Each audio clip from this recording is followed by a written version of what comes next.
vlogging. So the YouTube space, I find, and the vlogging YouTube space specifically, is kind of like a reality TV show. Mm-hmm. So when you're watching a reality TV show and you're like, oh, this person's such a bitch, or like, oh my God, this person's such a brat, or this person's this, the YouTube comment section is kind of like hearing those people's thoughts in written form.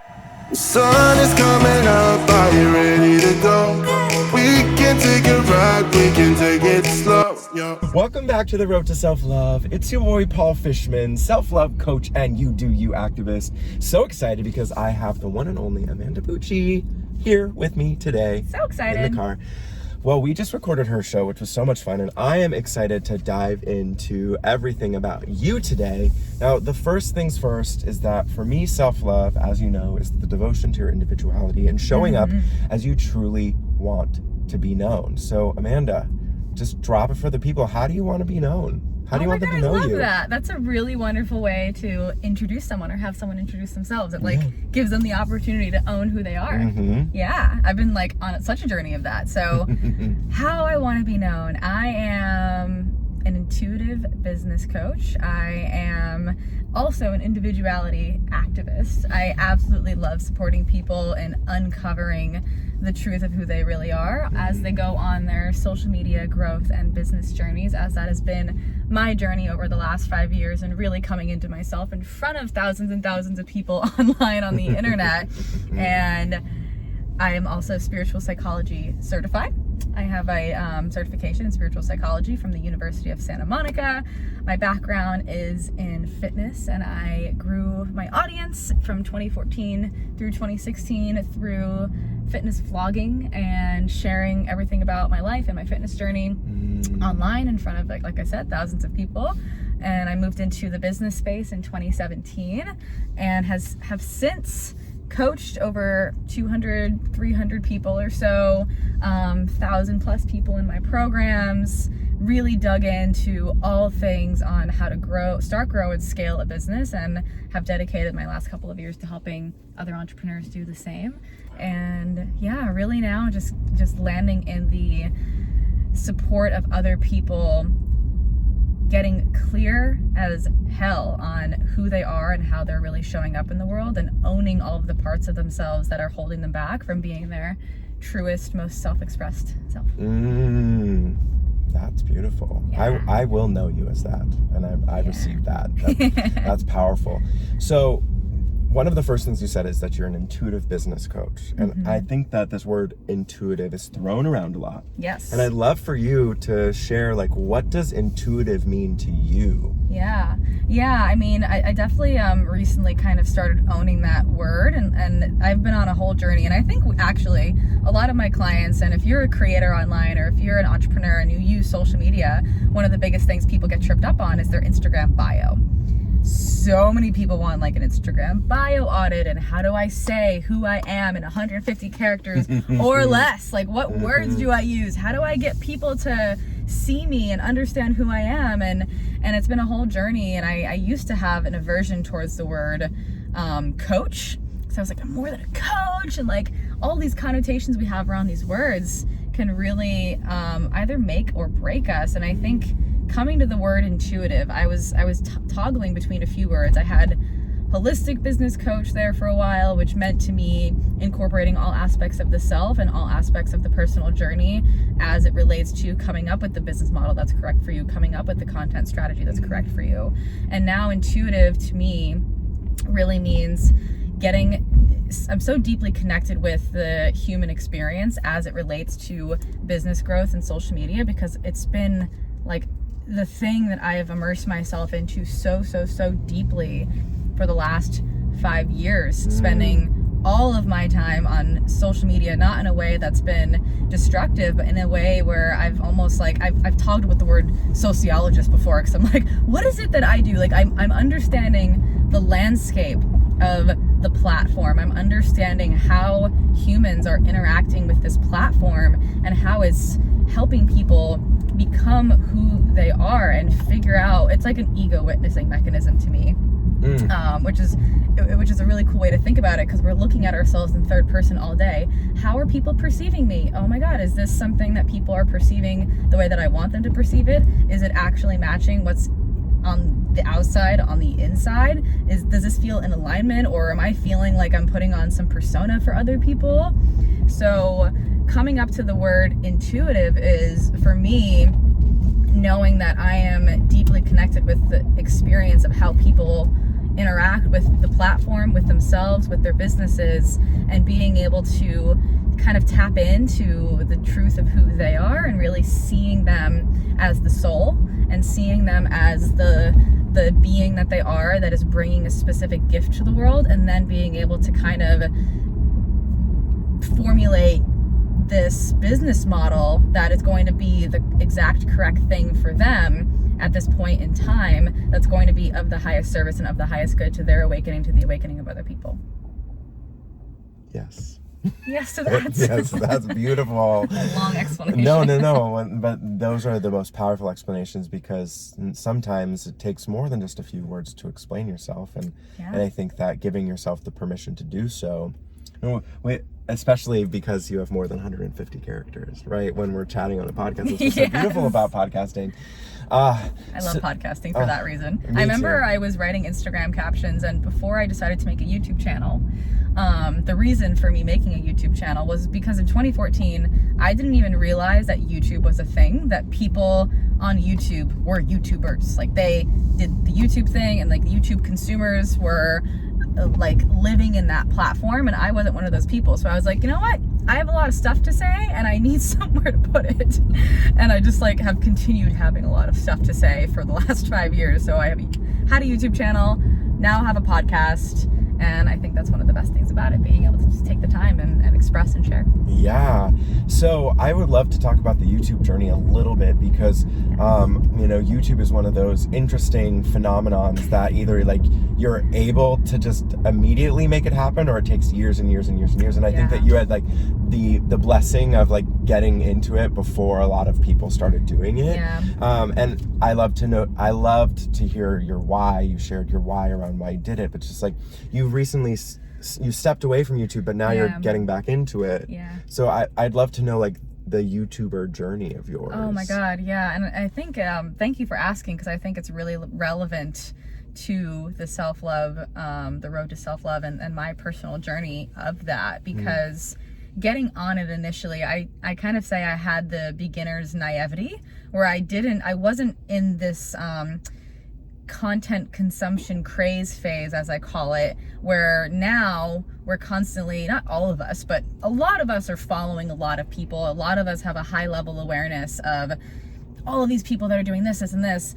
And that is absolutely just like a mental and emotional barrier to getting started, because it can feel like, where am I going to put myself and where am I going to fit in? And to me, I wasn't in that like high level consumption. And also 2014, 2015, 5 years ago was a little bit, I guess you could say, less crowded, so to speak. And I can talk about this later. I don't think crowded and saturated is a bad thing at all. I actually think it's the best thing to happen to humanity, and I'll talk about that after.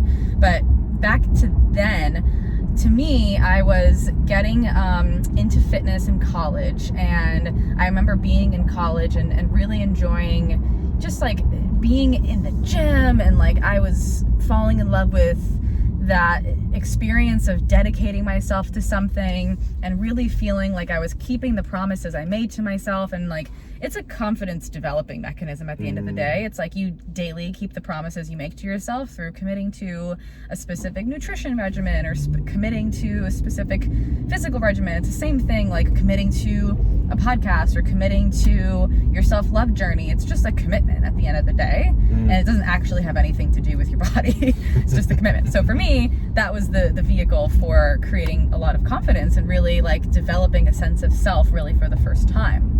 And in college, I had the experience of, being one of the only people who would stay in on a Friday night and get up early on a Saturday, and a lot of people were just in the whole drinking thing, and I was in that a little bit also, but really needing to find community of other people who were like-minded, and Instagram gave that to me. Instagram was the place where I saw other people doing the thing that I wanted to do, or that I was on the path of doing, and I was like, these people will get me. These people know who I am, and because that's what they are like as well. So that's where I started to feel safe to express myself for the first time. So I created a separate Instagram from my personal Instagram, and I had it private for a little while, and I finally told people on the other personal Instagram, this is where I'm gonna be now. And I posted this funny meme, and it was Leonardo DiCaprio from the Great Gatsby movie, and he's holding up his like martini glass, and it's like, cheers haters, there's more coming.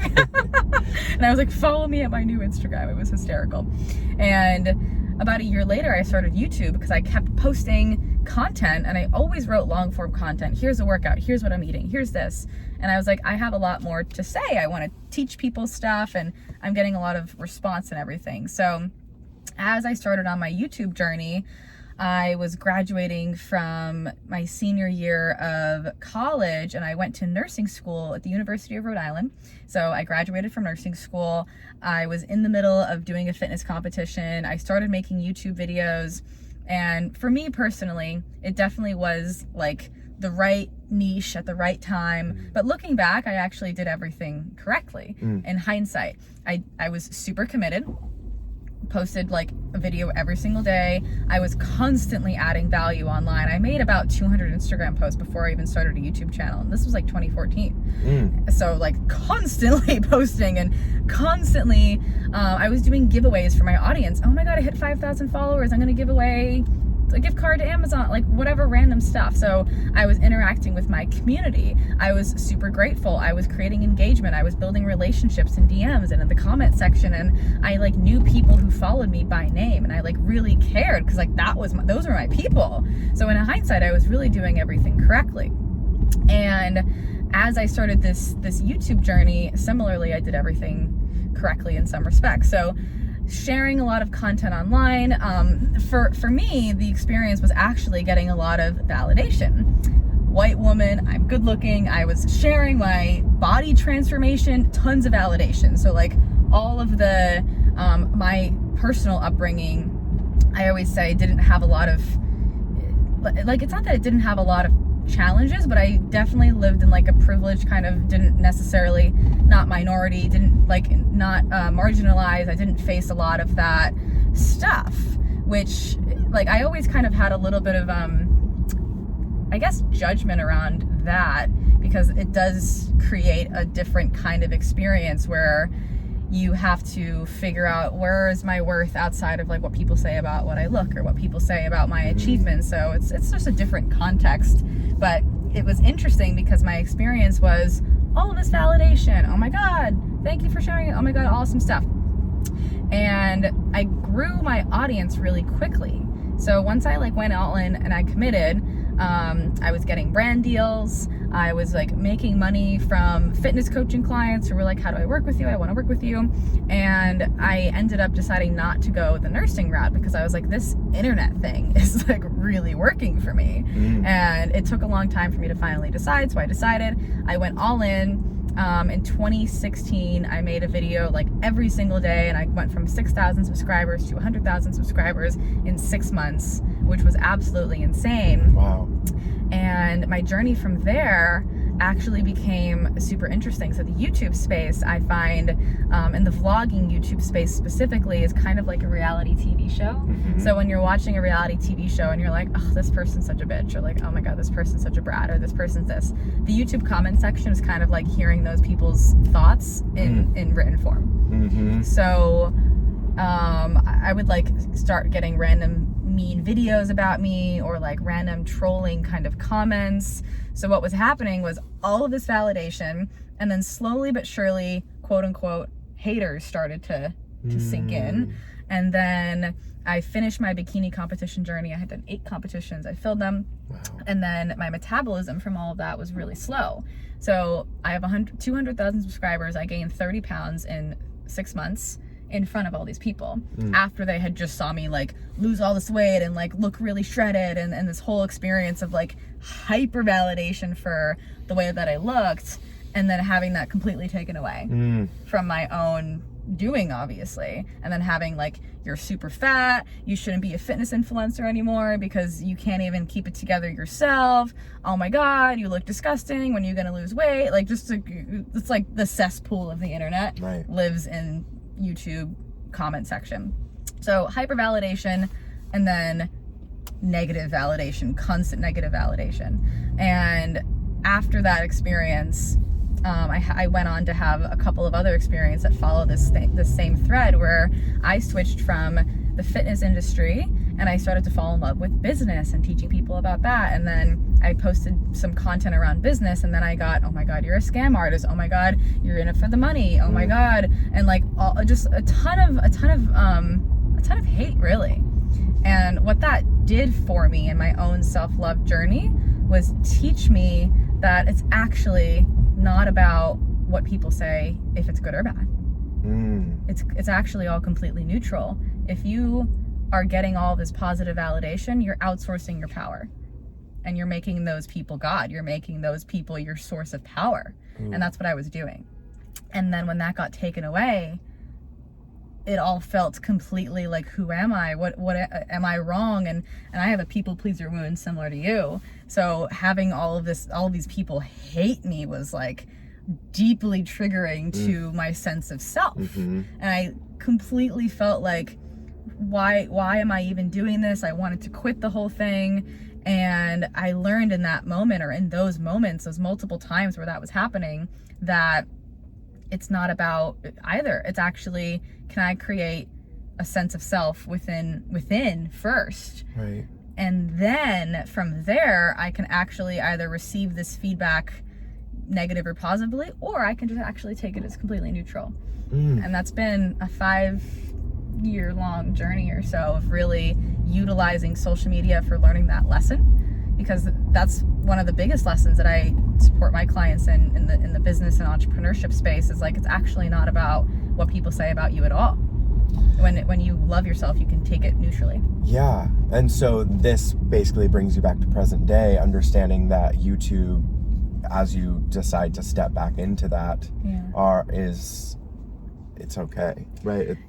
Are you scared about the? Yeah, I mean, I think what I've found is the more that I have taken ownership of who I am, the less negativity and the less I get less comments around that. And it's really interesting, because I think what I was experiencing was that whatever the places inside of myself that I hadn't taken ownership of, or I still was in judgment of, or I still was in self-dislike or self-hate around, that's where I got hit with. Those are the comments that I got that hit me the most, and those were the things people would say. Right. Like, oh, you're out of integrity, or oh, you're this, and like all of these places were the places within me that I still wasn't sure. Like I wasn't grounded in that knowing. I wasn't clear within myself that I am worthy. I am in integrity. I am a wonderful person. I have, sure, we all have the shadowy parts of ourselves, and I think this experience for me was really about owning my shadow and owning the parts of me that I was disowning, because as someone who grew up without a lot of necessarily negativity, like I had a good family, I have a sister, my parents got divorced, but they didn't have any arguments. So my therapist told me that seeing them not argue actually created something in me where I avoid conflict.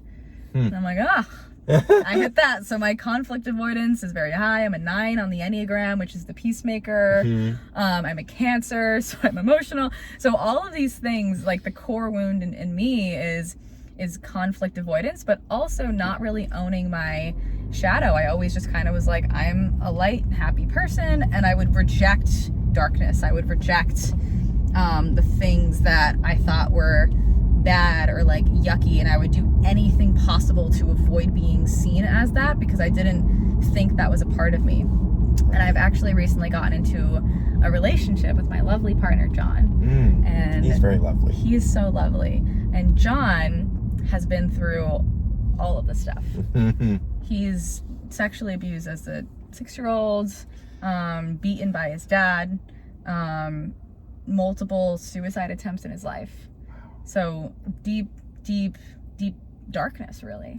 And meeting him and dating him, it's like he's an incredible conscious man, and he can hold the space for all of it because he's seen all of it and he's been all of it. And our relationship and you know, obviously it's all everything. So my business stuff, my social media stuff, my relationship specifically has given me the room to actually explore my own shadow and explore my own darkness and explore the places inside myself that I either don't like or I've rejected or I think are yucky. And relationships are such a mirror for that. Right. They show you, hey, this is something to look at. This is something to accept within yourself. And I mean, it's really beautiful that you have that awareness of relationship and what it's meant to be for you and to you and all those other things. So I'm grateful that you have been through all of that stuff so that you can come on the other side and share that, because I think so many people are stuck in this like this weird feeling that their partner doesn't see them, but it's really like the partner does see you, but not in the sense of how you see yourself, right? So so expanding outside of that and knowing that like your partner is exactly how they're meant to be and you've called them in for a specific reason is really cool. Yeah, it's been really beautiful because he is such like a representation for me of like resilience and groundedness, and he can really hold the space. And it's so funny, like whenever like for me, our relationship has been quote unquote one of the hardest things I've done. And for him, he's like, this is nothing. so it's so funny to have kind of that beautiful groundedness, and it provides me the container to go through my own stuff in a space that feels actually really beautiful and really safe. So a lot of the stuff that comes up in our relationship is fear of my authentic self being painful for him or being painful for other people, which is my core people-pleasing wound, right? Which is really like this deep fear that something that I say or do is going to hurt other people. And this has shown up in my business. So it's shown up in almost giving someone half of the equity in my personal brand. Wow. Because I thought that they knew better than me and I didn't know who I was. And I didn't truly know what my vision and values were. And it's shown up in staying in relationships for longer than I wanted to or really needed to, because I didn't know how to say no or didn't know how to express my truth and really own what that was. And I have this awesome tattoo that I got after my spiritual awakening, which was recognizing that I have a voice, that I have opinions, that I have desires, that I have needs, and they all actually matter, and they're all actually okay, and there's room for all of them. That is so beautiful. And, I mean, it is a lot, but it's also like, I think that what I love about this show and the community built around it is that it's just storytelling, and it's just, but this constant reminder that what you're going through, someone else has gone through. I'm sure there are so many people listening right now who are just like, oh my goodness, I thought I was the only one. And really just, I would really love to dive deeper into this idea of outsourcing your power to others, because you said that and it really resonates with me.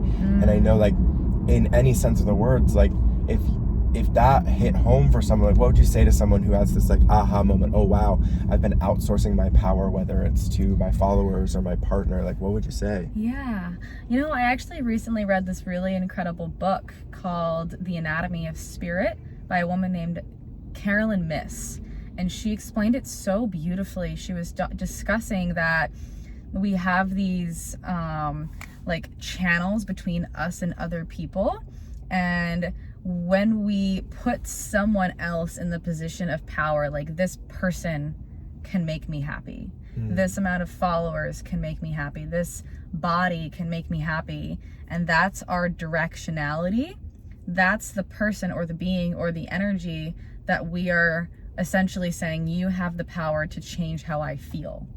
Got it. And when we do that, that's outsourcing our power. Like, oh, this thing's gonna give me a sense of power, when really all of the power is inside of us. All of the power is, we have infinite power inside of us.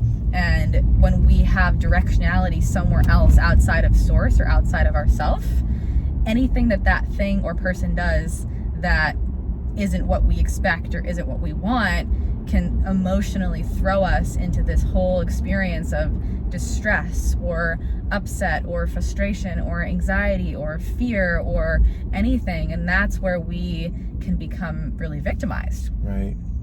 So a couple of things for me, the specific experience that I went through in my business that I'll go a little bit into, because that really helped me awaken, because it was pretty intense. Yeah. And it was it's funny, like in these higher layers of business, I have a 7-figure brand. Right. And people are like, that's the thing I want. Oh my God. And it really, things just kind of get higher stakes.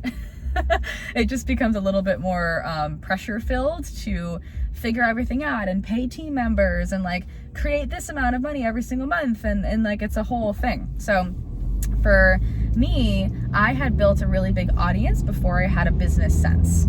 So I hired an online business manager. She was incredible, really. She also was one of the first people to introduce me to spirituality. Really incredible woman. She was epic at systems and organizing things in the back end. She was also 10 years older than me. So I was 24 and she was 34. And she was, you know, in her own spiritual journey, but also in her own journey of her own career. She was coming out of just having a career as a virtual assistant and then moving into the online business management space, but really desiring to get into more of the consulting space. And when she came on with me, it was very synchronistic. We were like, oh my God, we match really well. This is amazing. You're the things that I'm weak at, and I'm the things that you're strong at, and like, what a perfect match, and all of this stuff. And my whole life, my experience, even having a big audience, has always been like, we are all equals. Like, we are all the same. I am not above, you are not below. Like, we're all on the same playing field. But that's also manifested in me not owning my power in some respects. That's also manifested in this like experience of what I have isn't valuable. Like, oh my God, you're equally as valuable. And like the whole conversation is, of course we're all valuable, but it was almost this rejection of my own value. So she's coming into my business. She's helping me with so much stuff. She's really clear on her personal vision for her life and how she wants to live her life. And I'm 24. Like, this is not that long ago. I'm 26 now. I'm turning 27 in the summer. But she, as we were deciding what I was going to be doing, I keep saying we. It's so funny because I was in this paradigm where we're doing this together and it's a partnership, and it's actually so much easier for me to have someone that's like taking this leadership role when I was still almost not the person who I needed to be to run a brand at that size or at that scale. So we were working with my mentors, which are incredible people, and we were doing this whole exercise on coming up with the vision and values for the company.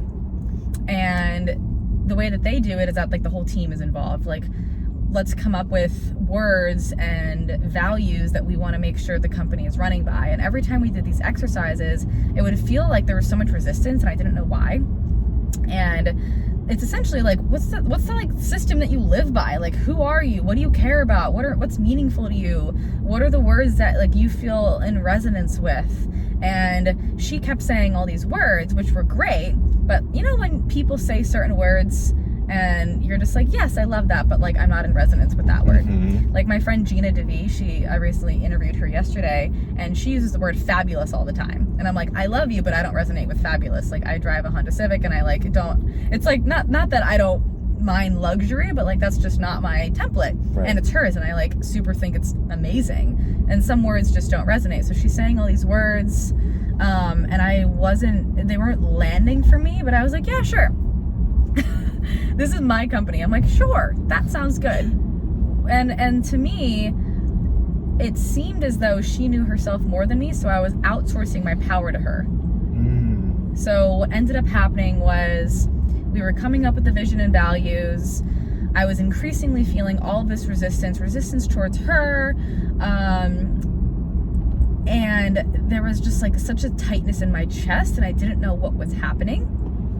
And we ended up having this whole experience where we were in San Diego and we had just done a team workshop, and I was feeling all of this resistance, and I had to like go on this walk all by myself for the first time. Like, what is happening? What am I doing? And I actually hired a second mentor, And this mentor, I was on the phone with him as I was trying to figure out, like, what am I doing?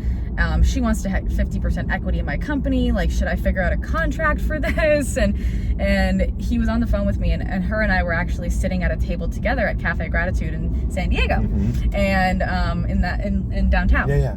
And I was on the phone with him, and he was like, "Are you alone?" And I told her, I was like, "Hey, can you leave? He wants to talk to me alone." And I felt so awkward and so bad because my people pleaser was like, "Oh my God, is she going to be hurt by this?" And he was like, "What are you doing?" After she left, I was like, "It just seems like she knows what she's doing. It seems like blah, blah, blah." And he was like, "This is your company." I was like, "It is?" This is my entire personal brand, hundreds of thousands of followers that I've built on my own. I am out here willing to give 50% of it up because I didn't know who I was. So she comes back, she's crying. I am avoiding this whole situation, super fearful around hurting other people. Here I am, like, deeply hurting somebody else.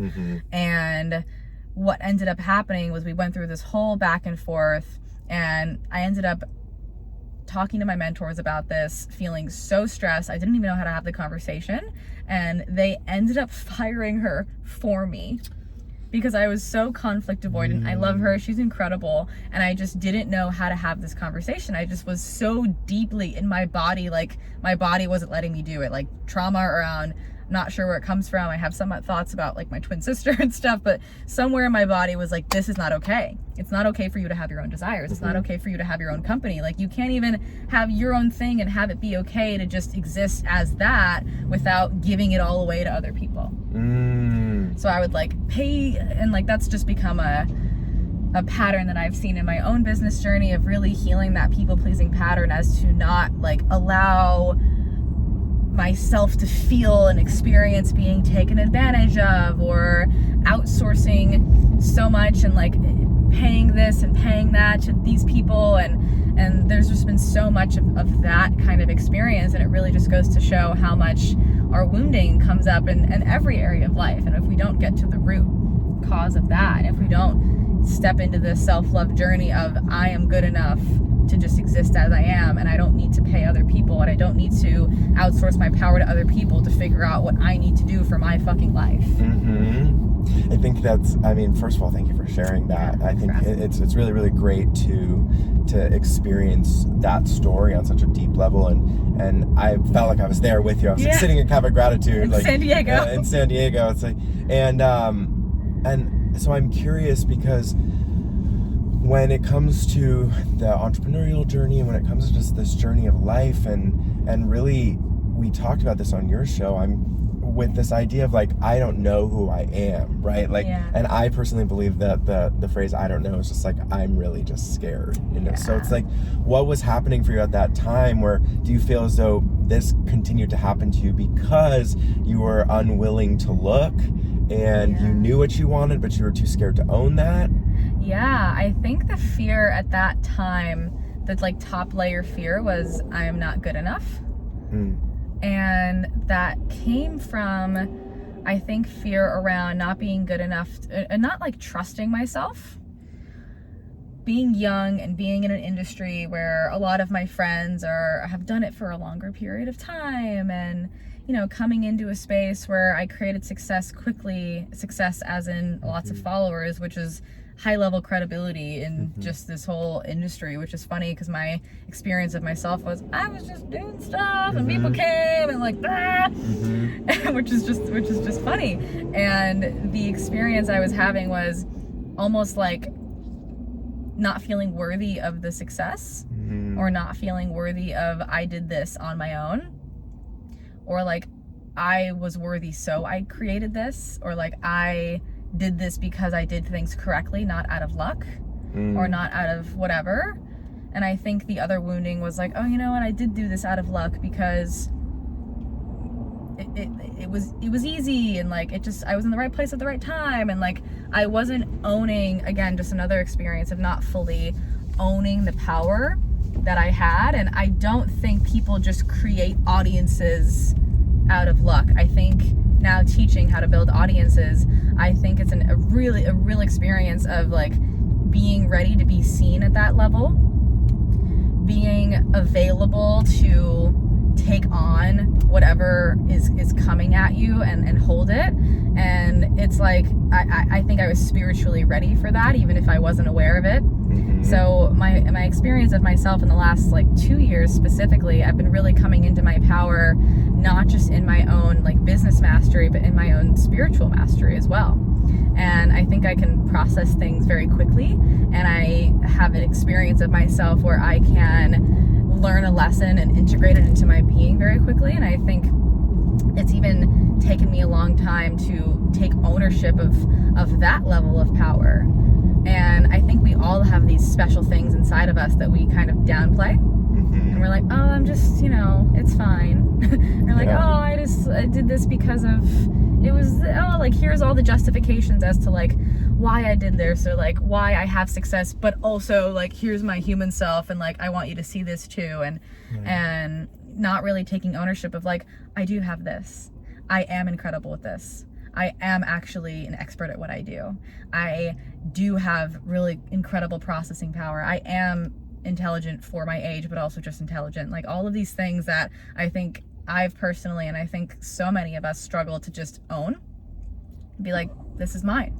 I can own this. I wasn't in the ownership of it. Right. And I think that specific journey was a process for me to almost get to this point of like such pain and such like, this is an incorrect decision. You need to see this, or else you're going to go down this pathway of like fully giving up your power to the point where the thing that you were so powerful enough to build and create, you're giving half of it away to somebody else.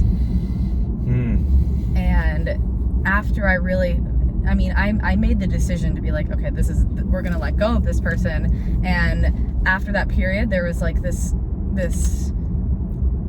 3-month period of like having something similar happen in romantic relationships, and then being in the relationship with my partner John now. We are in an open relationship. So in open relationship, in that context, the whole point is to know what your desires are, know and take ownership of your own needs, and have communication about what you're feeling and what you're experiencing, and what that and how that's important to the context of the relationship setup and the relationship dynamic. And it's a constant mirror for me to be like, I have needs, I have wants, I have desires. I am taking ownership of that. My voice is okay just to exist as it is, and I don't have to justify anything. So it's been a lot. But it's been intense, and it's been really, really, really incredible. Yeah, but the thing that's really cool about everything is that you have the ability now, even if you didn't at that point, to look back and be like, oh, this was a pattern that was just the second I pulled the one string loose, all of the puzzle pieces and all of the packaging came undone. And you had this ability to notice and see that it was in so many different areas of your life. Yes. And it took that massive thing happening for you to release all of that. Yeah, really. It was like a complete ego death. It was, I think these things happen to create, it's almost like we have this pattern running our show, running our life. Whatever your pattern is, we all have these patterns, and they run our lives until we listen to them. And this conditioning happens from childhood. This conditioning happens from our family, our caregivers, our environment, our even like the smallest of experiences. Like, I actually remember when I said something really quickly about my sister. I have a twin sister, and we're fraternal. And I was in my spiritual psychology program really figuring out, where did this whole people pleasing come from? We talked about on my podcast where you don't necessarily have a memory specifically of where yours came from. You're like, you know what, it's probably a combination of everything. And some people have a specific memory of like, this is what happened to me as a kid, so this is why I now have this pattern, this conditioning. And I didn't necessarily know what that was for the full year of me being in my program. And the last day of our practicum, which was a 6-day lab where we're just doing the inner work 6 days straight. We're like in these trios and we're doing really deep work. And I was like, let me go into a visualization and connect with my inner child and see if I can connect with like what's underneath all of this. And I had like done all the peeling back of the layers. And I was in my mind's eye, I was closing my eyes, connecting to being in my mother's womb and then being a baby, my mom actually recently, a couple months prior, shared with me a journal entry from when my sister and I were babies. And what was happening apparently was I was the more dominant one in nature. I would, I guess, cry a little bit more or be a little bit more needy around my needs and just like owning my needs. And as a mom, you're just like, all right, we're gonna like do one or the other kid. Like there's like a thing that's happening. Like I gotta figure out what to do with these kids. Like shouldn't do anything wrong. And my sister, apparently I remember, and she's also like doing her own work right now, took that as, okay, well, I need to silence my own needs because I'm not going to be heard ever. And I didn't realize this, but as I go on being a kid, as like a 10-year-old, I had this whole visualization of like, okay, around the age 10, I remember seeing my sister, and she almost had this like stunted growth experience. Number one, she's like a lot smaller than I am, so she's always kind of been the baby, and she's younger, 5 minutes, and she like struggled a little bit more in school than I did. I had a little bit of an easier time. I had a little bit of an easier time making friends, and something about my 10-year-old self, I remember in that visualization, took responsibility for her not being at the same level in some extent. And immediately in that moment when I had that recognition, I started crying. And I was like, oh my gosh, I was just like so sad for my sister and so sad for myself and so sad for that memory kind of coming up and being like, that might be the moment where I really discovered that I should not own my own needs and I should dim my own light and I should like silence or quiet myself, and it's not safe because I'm going to hurt somebody. Like I'm going to really deeply affect somebody's life. And that was the memory that I came up with. It was only one time and I haven't dug into it too much, but even if you don't have a memory, it's like that, all of these like small things, it doesn't have to be this big thing, can really just deeply affect us as people, as adults. And as adults, the whole job is to unlearn all that stuff so we can keep getting back to taking ownership of our power, getting back to loving ourselves. And it's really just an unlearning process. Oh man. Yes. Well, I've been enjoying this conversation so much. We haven't even played a road trip game yet. Oh my God, we have games? We have games. Let's play. We have games. I have some cards right there. I'd love you to just pick one of them. Okay. There's a question. Just read the question and we're both going to answer it. Level 2, connection. Yes. If you have, when was the moment you realized you weren't invincible? We're not really strangers. We're not really strangers. Oh my God. When was the moment you realized you were not invincible? I feel like you've like talked all about this. I know, but I feel like if I can think of something that I haven't talked about yet, the moment I realized I was not invincible, I was absolutely a human.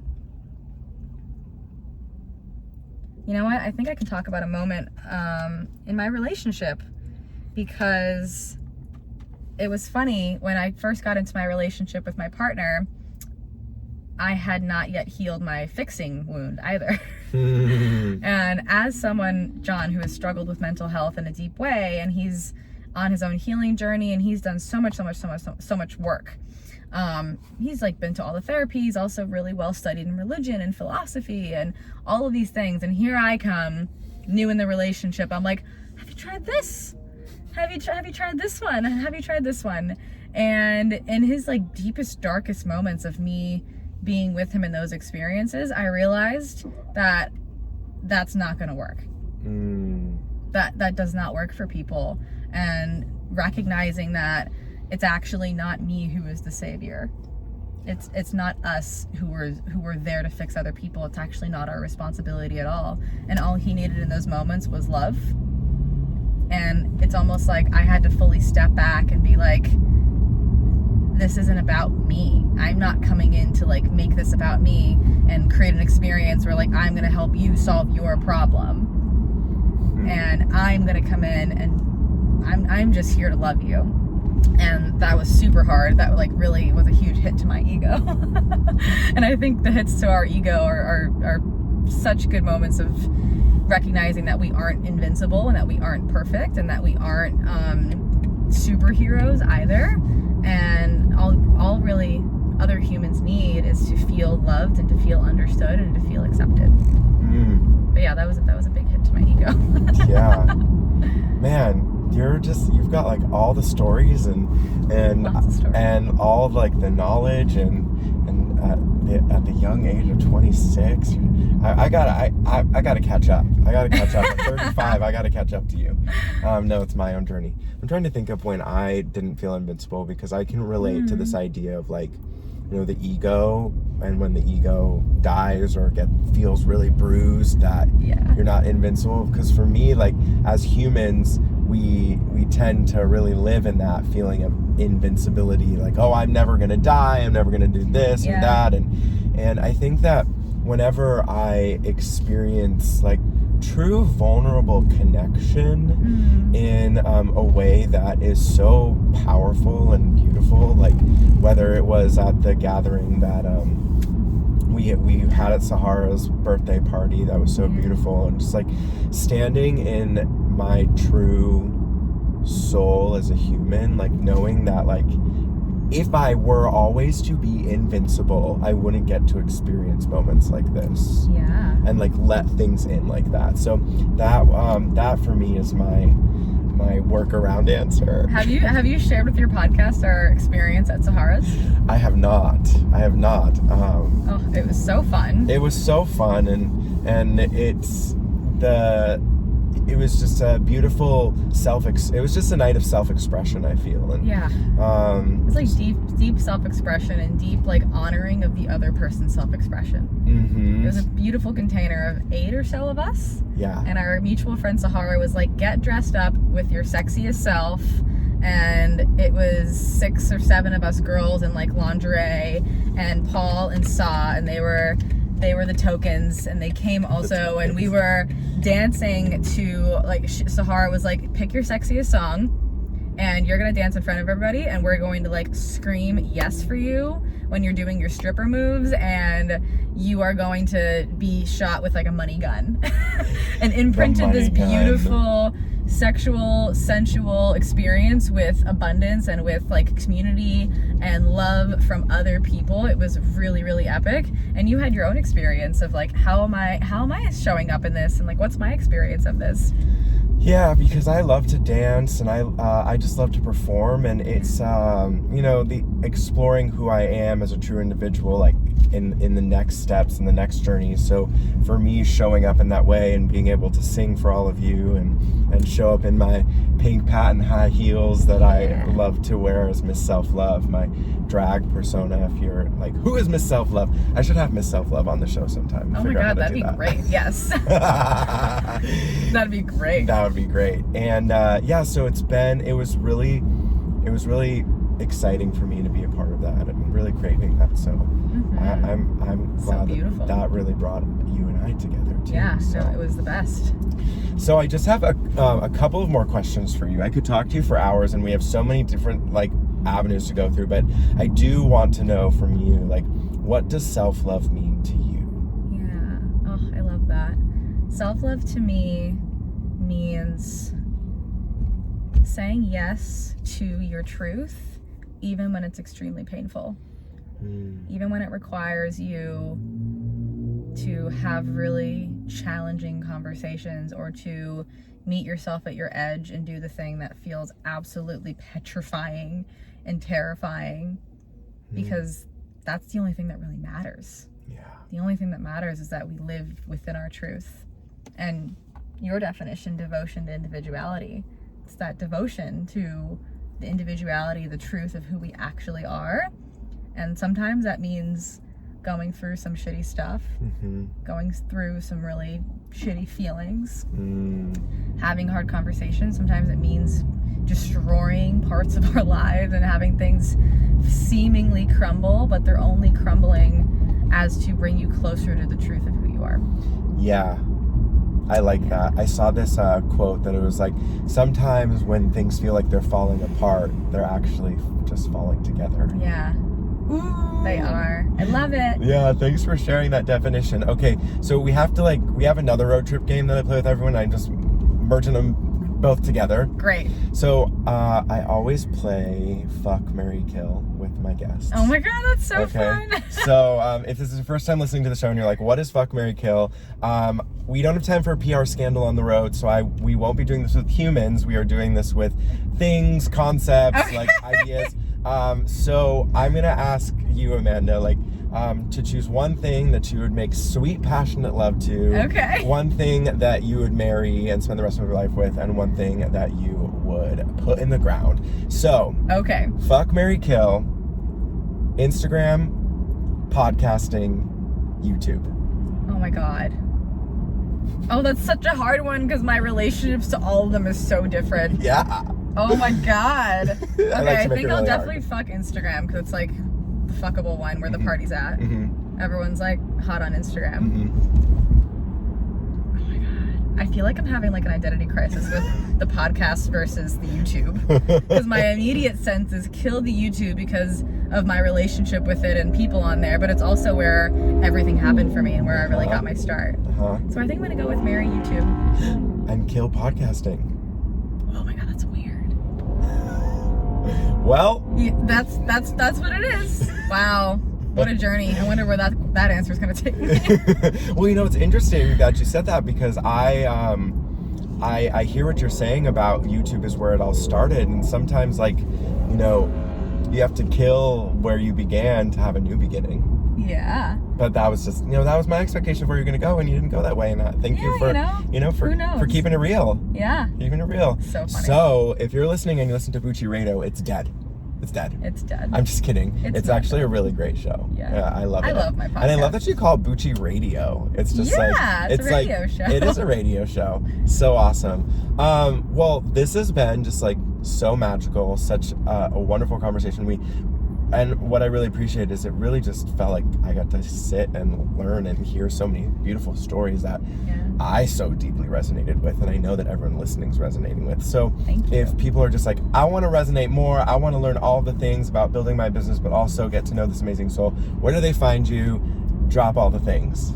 Okay, at Amanda Bucci on Instagram, and Bucci Radio Podcast, which is really what I'm married to now. So we are staying there for now, and who knows what's going to happen in the future. But check out the podcast. I love it. Paul was on it, and it's amazing. Yes, and I will link everything in the show notes. And if you're watching this on YouTube, well, YouTube is living. She's married to YouTube, so you can find her on YouTube as well, right? And it's Bucci, B-U-C-C-I. Yes, like Gucci with a B. Gucci with the B, honey. I love that. Well, Amanda, this has been such a joy and a pleasure. Thank you so much for getting lost with me in Los Angeles.